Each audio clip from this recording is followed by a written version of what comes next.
오늘 사도행전 계속 공부하겠습니다. 바울의 3차 선교 기록 4 마지막 편. 서원을 읽을까요? 바울의 3차 선교 기로는 1, 2차 선교에 비해 복잡하고 많은 일이 있었습니다. 드디어 예루살렘을 향한 마지막 일정입니다. 드디어 귀로가 이제 있는데 거기에 마지막 편이에요. 1번, 밀레도에서 두로까지. 여러분 밀레도에서 사도 바울이 말씀을 뭘 전했어요? 평신도들에게 전한 게 아니라 아시아, 특별히 에베소 주변에 있는 많은 교회에 담임 목사님들을 초청해 가지고 목회에 관한 말씀을 전했어요. 자신의 목회 철학을 겸하고 하나님 실존 앞에서 어떻게 살았는가를 간증하면서입니다. 바로 그 부분에서 여러분 내가 이 제자 훈련에 많은 것을 그 기본 자세를 배웠다는 것을 말씀을 드리는 겁니다. 복음을 전하면서 본인이 어떻게 주님을 섬기는가가 실제적으로 본이 보여야 되고 얘기거리가 돼야 되잖아요. 그냥 이론만 제시하고는 그런 편지 안 옵니다. 책에 있는 거 읽어줘 갖고 편지 안 온다고. 무슨 말인지 알아요?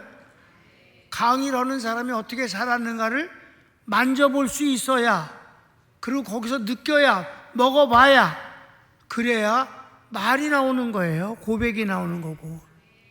그러니까 이 중요한 거는 밀레도에서의 그 목회 설교가 참 중요한 거라고 난 생각합니다. 그러니까 이제 그게 끝나고 나서 다시는 얼굴을 볼 수 없다고 그러니까 저희들이 막 이제 울고불고 그러면서 1번, 밀레도에서 안타까운 작별을 하고 항해길에 올라 보스, 로도, 바다라까지 에게의 큰 항구들을 거쳐 항해합니다. 저 지도를 한번 보여줄래요? 자, 저 위에 밀레도가 보이죠? 거기서 드디어 출발을 했어요. 출발하고 고스, 로도, 그 다음에 마지막 어디로? 바다라까지는 계속해서 항구마다 들리는 그런 여객선과 같은 화물선을 타고 갔어요. 그 다음 성경을 읽읍시다. 우리가 저희를 작별하고 행선하여 바로 고스로 가서 이튿날 로도에 이르러 거기서부터 바다라로 가서. 그래갖고 거기서 이제 큰 배를 탔어요. 큰 화물선이야. 왜? 지중해를 건너야 되니까.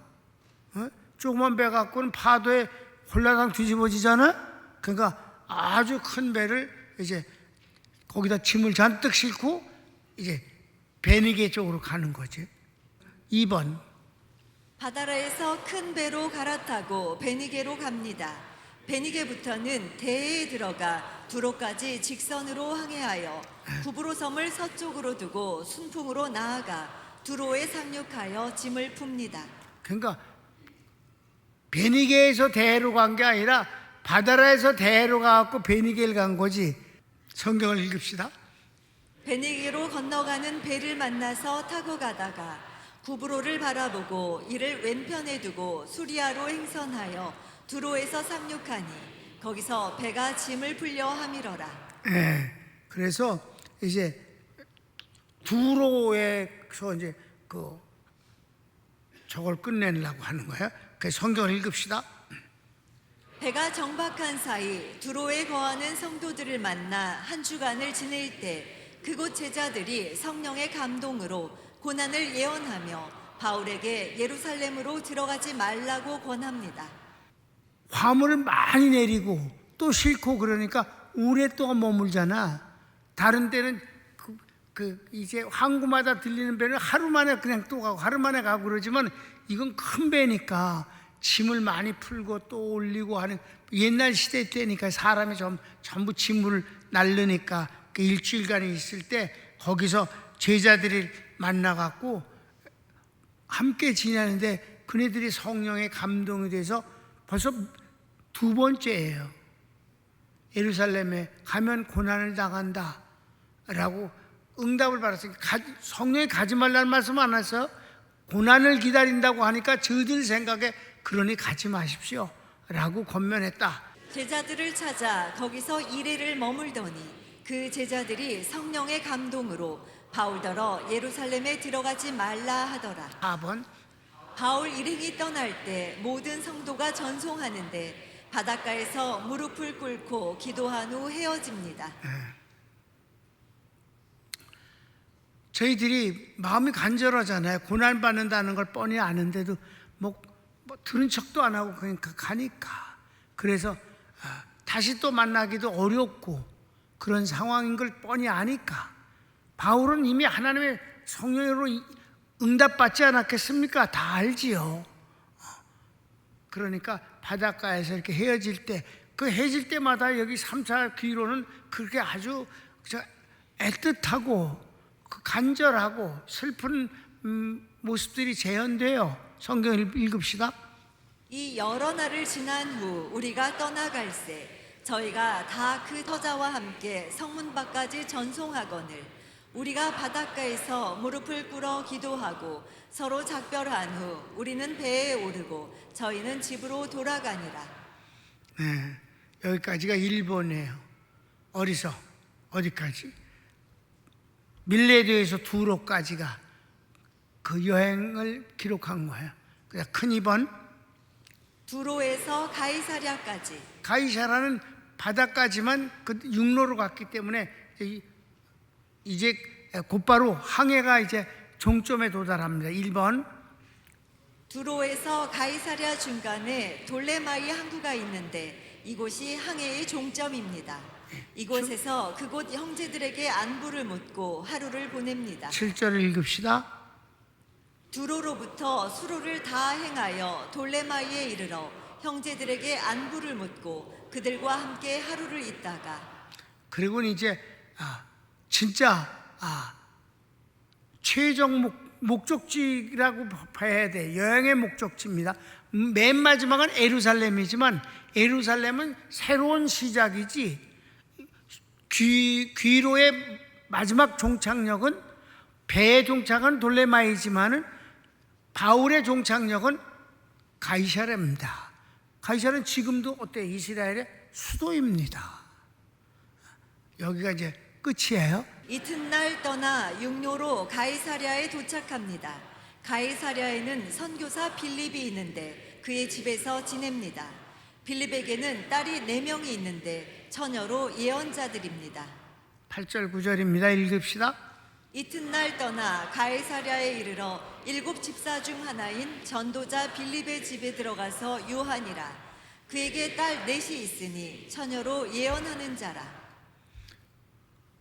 빌립은 여러분 7 집사 중에 스데반 다음으로 나오는 집사입니다. 그 스데반이 순교한 이후 빌립 집사는 예루살렘을 떠나서 주님이 예언하신 온 예루살렘과 온 유대와 사마리아와 라는 3번째 전도의 방향, 사마리아. 그 사마리아는 말이죠, 완전한 이방도 아니에요. 유대인들이 변질되어지고 다른 민족과 섞여서 살아서 이건 완전 이방인도 아니고 유대인도 아닌 잡놈들입니다. 그들의 후예가 지금도 이제 살고 있습니다. 여전히 어려운 게릴라족으로 삽니다. 사마리아 사람들.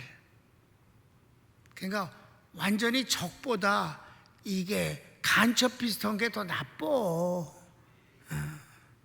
왜냐하면 이거는 적은 적으로서 그냥 순수해요. 이건 변질이거든, 썩은 거거든. 그게 좋지 않아, 사마리아는.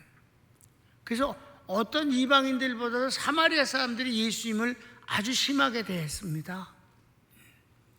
그래서 이 사마리아에, 그래도 사마리아에 예수님은 그 사마리아에 복음이 전도된다는데 그 사마리아를 뒤집어 놓은 사람이 빌립 집사입니다.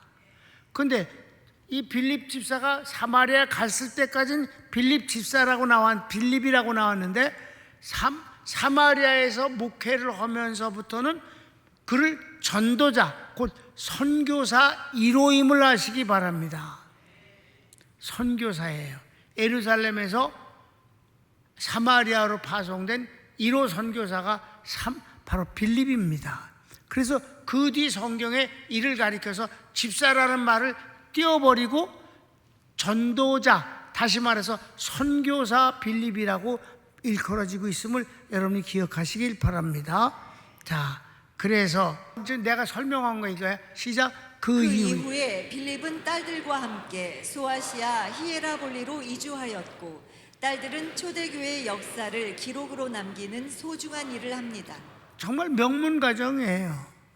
빌립도 그랬고 빌립의 딸들도 정말 아주 온전히 주님을 위해서 일생을 살았고 한 일이 귀한 일을 맡았다 하면 초대교회의 모든 것들을 사실적으로 기록에 넘기는 이와 같은 일을 한 사람이 바로 빌립의 딸들이었다는 걸 보면 대단하지 않겠습니까?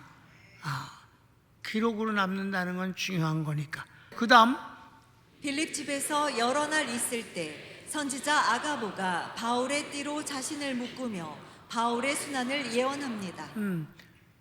빌립 집에서 있을 때 아가보라는 선지자가 바울을 찾아왔어요. 이 아가보는 이미 여러 가지를 예언했던, 특별히 국가적 재난을 예언했던 사람이고 그것이 그대로 됐던 그런 선지자입니다. 아가보가 퍼포먼스를 하는 거예요. 바울의 띠는 이건 뭐냐면 유대인들은 내 옷을 이렇게 천을 휘감잖아, 그지? 그러면 이거 펄렁펄렁거리니까 어떻게 돼? 허리를 띠로 묶어야만 된단 말이에요.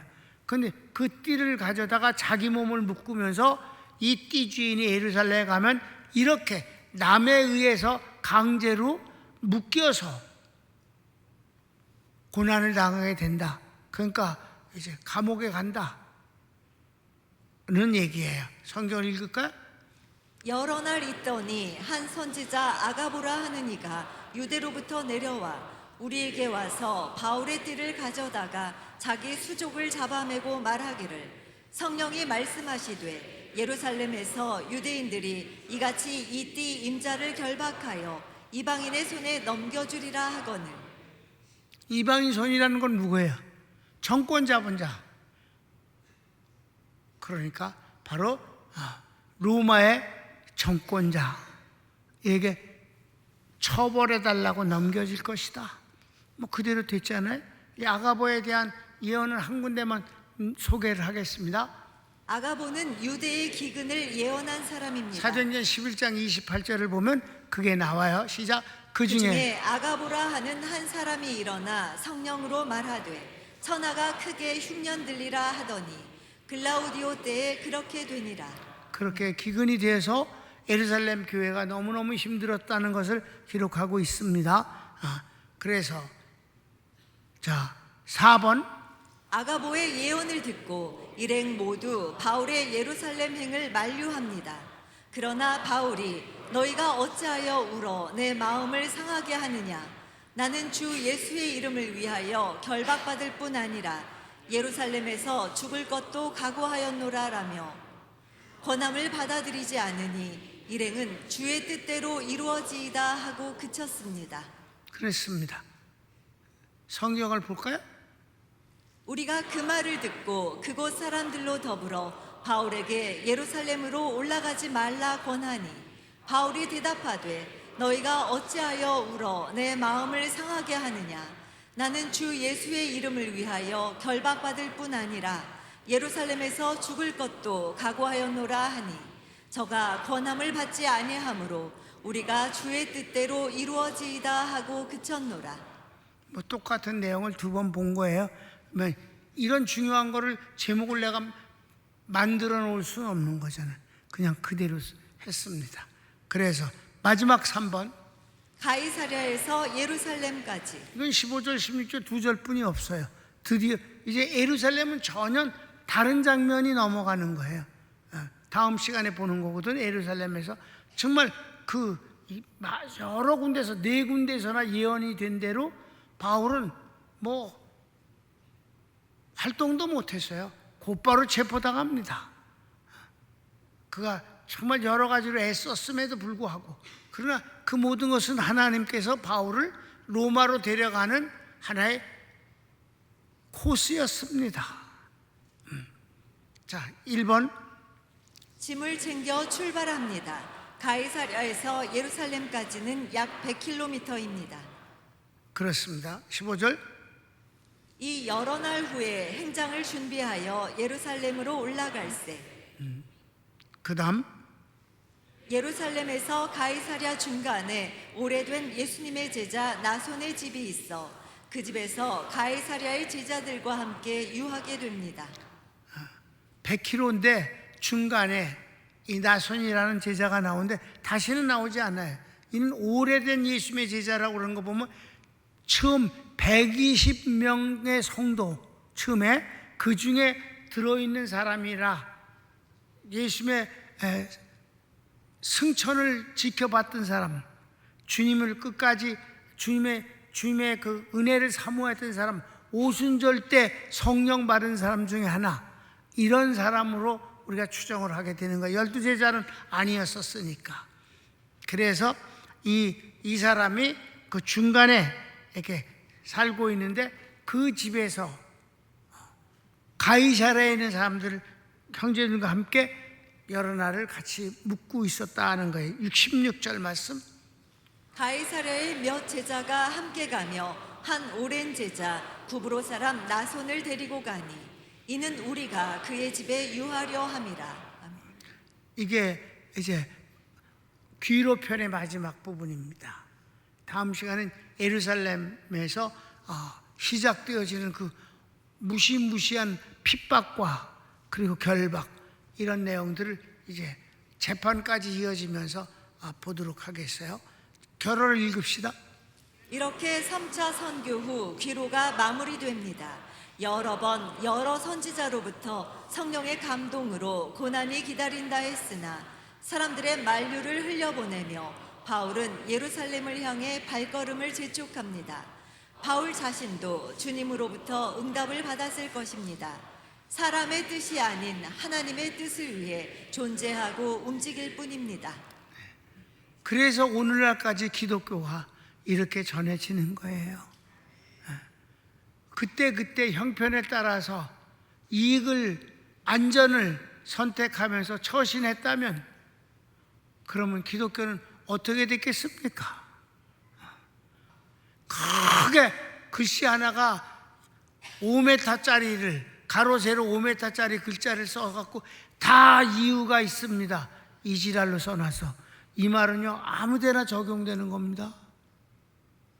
이 말은 아주 고약하고 더럽고 비열한 말입니다. 누구에게든지 변명거리가 될 수가 있는 겁니다. 그래 안 그래? 살인마에게도 다 이유가 있겠지. 다 빨갱이 다 이유가 있겠지. 다 이유가 있겠다고 그러면 이 말 안에는 모든 것이 다 면죄부가 되어지는 거, 다 합리화가 되는 거, 다 변명거리가 되는 겁니다. 기독교는 이런 더러운 소리를 하는 거 아닙니다. 기면 기고 아니면 아닌 겁니다. 오직 진리에 대해서만 아멘 할 뿐이며 진리가 아닌 것은 NO 할 수 있어야 이게 복음입니다. 다 이유가 있다고? 이르신 진짜 못된 소리입니다. 그런 식으로 해서 이놈도 좋고 저놈도 좋고 끌어들여 갖고 숫자가 많은들, 그게 진리가 되겠습니까? 그것이 옳은 일로 무엇을 할 수 있겠습니까? 그냥 대충 붕 띄워서 거품처럼 해서 적당히 상처 안 받는 선에서만 아주 교묘하게 바람을 타면서 떠다니는 구름 같은 존재가 아니겠습니까? 그래서는 안 됩니다. 복음은 복음이라야 합니다. 예수님은 다 이유가 있는 분이 아닙니다. 오직 진리일 뿐입니다. 여기 사도 바울이 온갖 군데서 고난이 기다린다는 분명한 것이 성령에 의해서 받았어요. 성령이 가지 말라고 하지 않았어요? 고난이 있겠다고 그랬어요? 그러니까 인간들이 어떤 판단을 해. 그러니 가지 마십시오. 그러니 가지 말아야 합니다. 다음 기회를 보시죠. 바울은 그냥 다 흘려버렸어요. 그냥 갔어요. 저희들이 울면서 무릎을 기도하고 보낼 수밖에 없었어요. 이런 바울이 있어서 오늘 기독교가 있는 것입니다. 그렇다면 오늘의 기독교도 마찬가지예요. 하나님 앞에서는 아멘만 있어야 하는 것이며 마귀의 소리는 아니야라고 거절할 수 있어야 교회인 것이며 성도인 것이며 목사인 것입니다. 손을 모읍시다.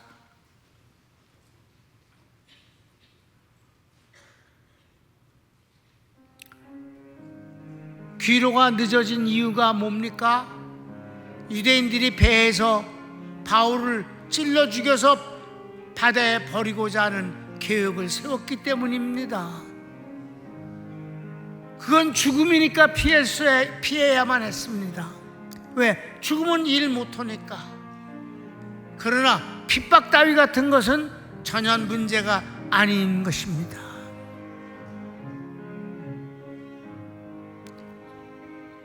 궁극적인 하나님이 보호하시면 됩니다. 우리가 하나님 편에 서면 하나님도 우리 편에 서셔서 하나님이 하실 일을 하시는 것입니다. 우리는 그것을 은혜라 합니다. 다 같이 주여 한번 부르기도 합시다. 주여.